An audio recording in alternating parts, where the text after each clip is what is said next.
Perkenalkan, saya Gusti Agung Andika, NPM 971. Di sini saya akan menjelaskan jawaban dari pertanyaan pertama. Mengapa beberapa perusahaan multinasional lebih memilih untuk memasuki pasar tertentu melalui kantor penghubung terlebih dahulu?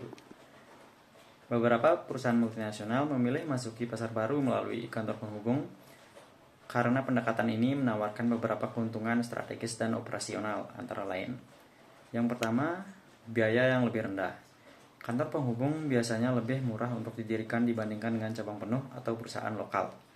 Kantor ini melakukan kegiatan komersial langsung, seperti penjualan, sehingga biaya operasional dan pajaknya lebih rendah. Yang kedua, ada mengurangi risiko. Masuki pasar baru selalu melibatkan risiko karena perusahaan harus memahami regulasi lokal, dinamika pasar, dan persaingan. Kantor penghubung memungkinkan perusahaan mempelajari pasar tanpa komitmen investasi yang besar, sehingga mengurangi risiko kegagalan. Yang ketiga, pengumpulan informasi pasar. Kantor penghubung berfungsi sebagai sarana untuk menganalisis pasar lokal. Ini termasuk memahami preferensi konsumen, persaingan, kondisi ekonomi, serta aspek hukum dan budaya yang mempengaruhi bisnis. Yang terakhir ada regulasi yang lebih sederhana. Beberapa negara memiliki regulasi yang lebih ringan untuk kantor penghubung karena mereka tidak melakukan aktivitas komersial langsung. Oleh karena itu, ini memudahkan perusahaan dalam mematuhi hukum lokal tanpa menghadapi kompleksitas peraturan terkait operasi bisnis penuh. Sekian jawaban dari saya. Terima kasih. Baik, perkenalkan, nama saya Iwayan Jelas Riyadi, NPM 620. Di sini saya akan menjawab pertanyaan nomor 2, yaitu apa kelemahan dari proporsi kepemilikan 50-50 pada usaha patungan. Nah, jadi proporsi kepemilikan 50-50 dalam usaha patungan atau joint venture memiliki beberapa kelemahan yang perlu diperhatikan, terutama terkait pengambilan keputusan dan pengolahan data. Berikut beberapa kelemahannya, yaitu yang pertama, kebuntuan dalam pengambilan keputusan. Ketika dua belah pihak memiliki hak yang sama, perbedaan pendapat dapat menyebabkan kebuntuan atau deadlock dalam pengambilan keputusan strategis atau operasional. Hal ini dapat memperlambat proses pengambilan keputusan dan menghambat kelancaran operasional bisnis. Yang kedua ada kesulitan menyelesaikan konflik. Dalam situasi konflik, tidak ada pihak yang memiliki otoritas lebih besar untuk menyelesaikan masalah. Ini bisa memperburuk perselisihan dan menghambat keberlangsungan usaha.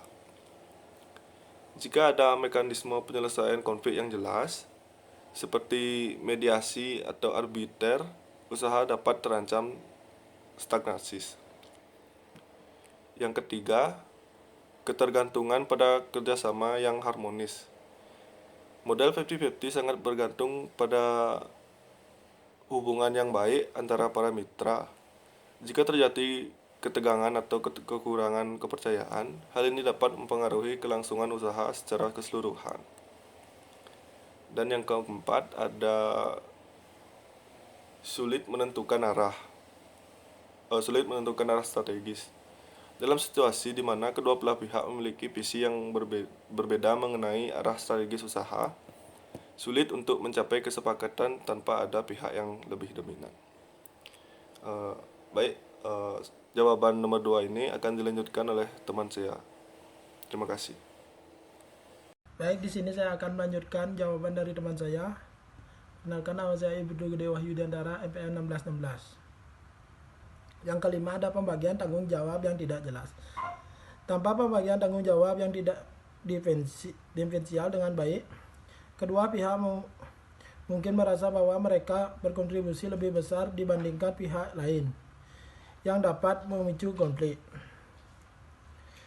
Yang keenam ada risiko finansial yang sama besar. Kedua pihak berbagi risiko finansial secara meta, termasuk kerugian jika salah satu pihak mereka tidak puas dengan hasil usaha. Hal ini dapat memicu konflik yang lebih lanjut. Cara mengatasi kelemahan. Yang pertama ada perjanjian kerjasama yang jelas termasuk mekanisme penyelesaian konflik dan pengambilan keputusan. Yang kedua ada mempertimbangkan melibatkan pihak ketiga sebagai penuntun akhir dalam berkontribusi kebutuhan. Yang ketiga ada menentukan area tanggung jawab signavita untuk masing-masing mitra. Yang keempat ada memastikan visi dan misi nilai dasar usaha selaras sebelum memulai kemitraan. Definisi mitra yang tepat, risiko ini dapat diminimalkan. Sekian jawaban dari saya, terima kasih. Perkenalkan, nama saya Kadek Kristina Dewi, NPM 053. Di sini saya akan menjawab pertanyaan nomor 3. Apa saja pro dan kontra dalam metode masuk dengan licensing? Metode masuk dengan licensing adalah strategi di mana sebuah perusahaan memberikan izin kepada pihak lain untuk menggunakan merek dagang, teknologi, paten, atau hak kekayaan intelektual lainnya dalam suatu pasar tertentu. Berikut adalah pro dan kontra dari metode ini. Pro dari licensing. Yang pertama, biaya rendah dan risiko minimal. Perusahaan tidak perlu menginvestasikan modal besar untuk membangun fasilitas produksi atau distribusi di pasar baru. Yang kedua, akses cepat ke pasar baru, memanfaatkan infrastruktur dan pengetahuan lokal dari licensing. Mempercepat ekspansi internasional tanpa harus memahami seluruh aspek pasar baru.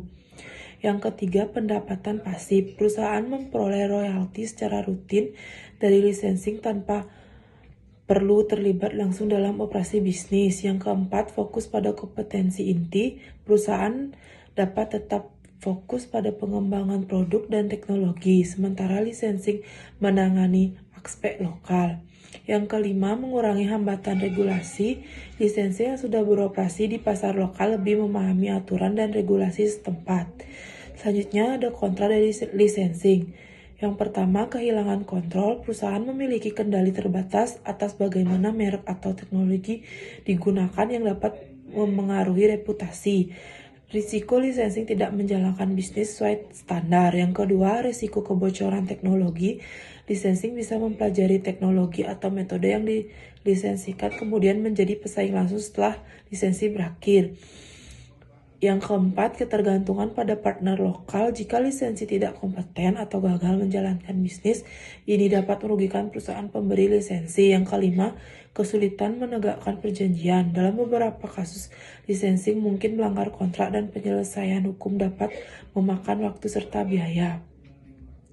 Sekian jawaban dari saya, terima kasih.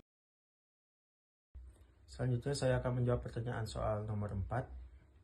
Apa kelebihan dan kelemahan operasi greenfield dibandingkan dengan akuisisi? Kelebihannya secara umum, ada banyak alasan mengapa akuisisi internasional dapat menjadi pilihan yang optimal untuk ekspansi. Dalam kebanyakan kasus, bisnis internasional diharapkan terintegrasi sepenuhnya dan mematuhi hukum dan peraturan internasional. Dalam hal ini, mempertahankan anggota tim manajemen saat ini dan sebagian besar proses tingkat eksekutif saat ini akan bermanfaat bagi ekspansi. Secara umum, membeli bisnis di luar negeri dapat menyederhanakan banyak detail yang membosankan yang terlibat dalam memasuki pasar baru. Selanjutnya akan dilanjutkan oleh teman saya. Perkenalkan, nama saya Imadi Didis Damawan, MPM 920. Di sini saya akan melanjutkan jawaban dari teman saya, yaitu kekurangan. Meskipun akuisisi merupakan pilihan yang paling hemat biaya, penting untuk diingatkan bahwa seberapa peringatan mungkin ada.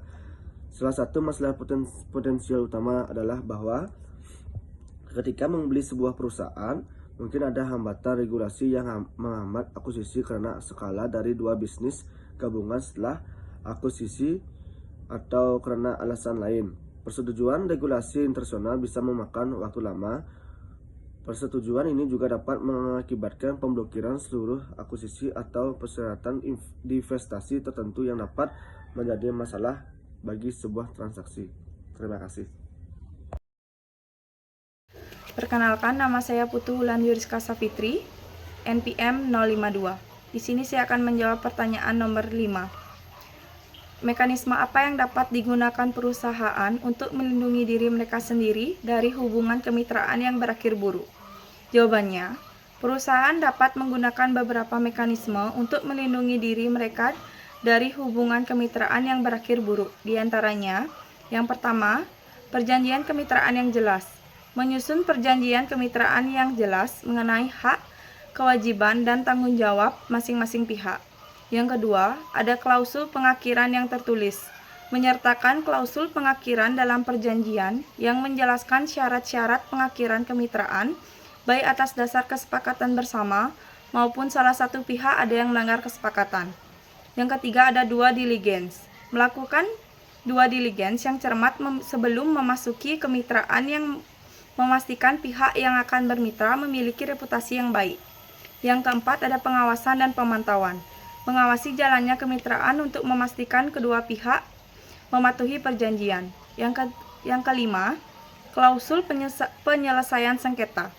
Menyepakati mekanisme penyelesaian sengketa seperti mediasi atau arbitration, yang dimana jika terjadi konflik masalah dapat diselesaikan tanpa merugikan kedua belah pihak. Yang keenam, ada jaminan dan asuransi. Perusahaan dapat meminta jaminan atau asuransi untuk melindungi diri dari kerugian finansial yang disebabkan oleh kegagalan kemitraan.